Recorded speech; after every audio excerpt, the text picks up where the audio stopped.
চট্টগ্রামে টানা তাপপ্রবাহে জনজীবনে হাঁসফাঁস অবস্থা। তীব্র গরমে ঘরের বাইরে অবস্থান করাটাই কষ্টের। টাহি অবস্থার মধ্যেই সাগরপাড়ে জহুর আহমেদ চৌধুরী স্টেডিয়ামে অনুষ্ঠিত হতে যাচ্ছে বাংলাদেশ জিম্বাবুয়ে টি-20 সিরিজের প্রথম 3টি ম্যাচ। তীব্র রোদে পুড়ছে স্টেডিয়ামের সবুজ গালিচা, মাটির তাপের ঝাপটাও যেন ঝলসে দেবে মুখ।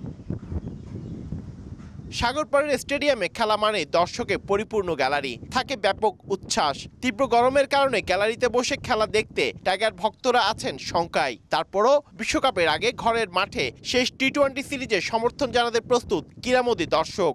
একটু টাফ হবে যেহেতু বাংলাদেশ এশিয়ার মধ্যে, গরম তো স্বাভাবিক একটু বেশি থাকবে অন্য দেশ তুলনায়। তবুও কিছু করার নাই, বাংলাদেশ দেশটাই আমাদের, খেলা তো দেখতে হবে।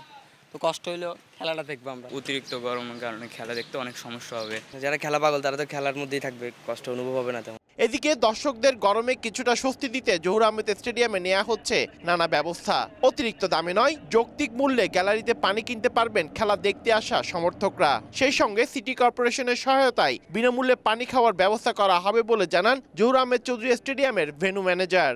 এখানে প্রচুর পরিমাণ ড্রিঙ্কস এবং পানির ব্যবস্থা থাকবে। বিভিন্ন স্পন্সররা আছে, এরা সহনীয় পর্যায়ে যে প্রাইসটা বাইরে থাকে ওই প্রাইজের মধ্যেই ওরা জিনিসটা কিনে নিতে পারবে, খাওয়া দাওয়া করতে পারবে। আমরা সিটি কর্পোরেশনেরও বলবো কিছু পানির ব্যবস্থা রাখতো, এখানে নিচে যদি কেউ ফ্রি খেতে চায় ওইটা নিচে থেকে নিতে পারবে।